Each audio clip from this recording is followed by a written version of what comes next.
And it's that time again. Welcome to CramTime. Welcome to another video.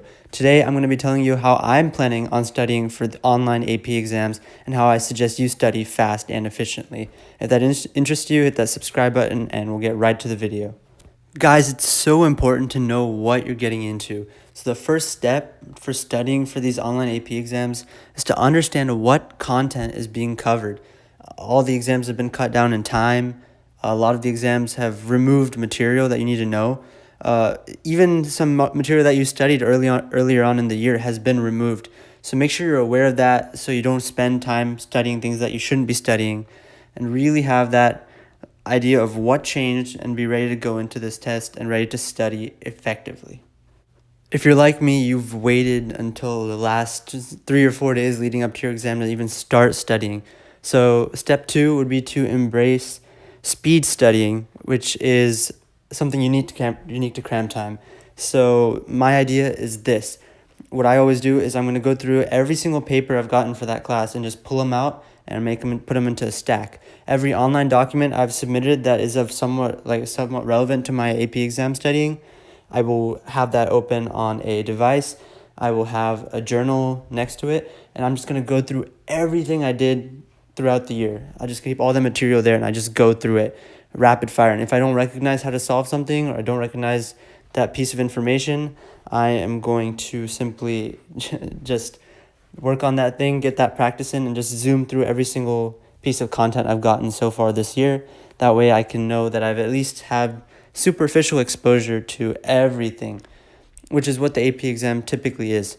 Now, that all being said, this new AP exam is only 2 questions for a lot of people, so the depth of content is important. So if you have the time to somehow get your hands on a Barron's PDF, or sometimes I'll search up Crash Course PDF for a certain subject and just speed read through that, these will all combine to just giving you just enough knowledge to be able to answer questions and get the bulk of points to get 4s and 5s.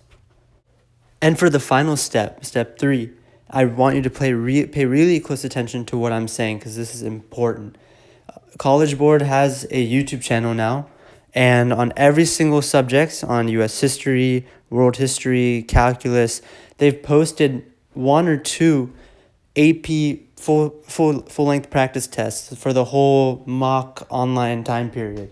So it's so important that after you do the speed studying I recommended, that you take these practice tests. And then once you're done with that, get online, search up PDF practice tests, APUSH, for example, and take those too. Because you just want to get in as many minutes and as much of a volume of practice questions as you can to be best prepared, because AP tests are not tests of content.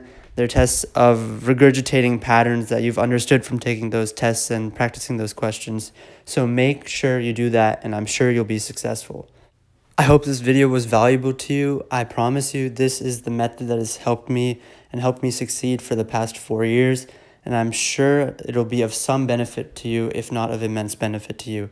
Hit that subscribe button, like the video, share with friends, and be tuned, because I'm going to be dropping a few more videos leading up to AP exams to help you guys study if you need to finish studying in 5 hours, 8 hours, maybe even 30 minutes, because I've been in all those situations. Again, subscribe, like the video, stay safe, and study hard.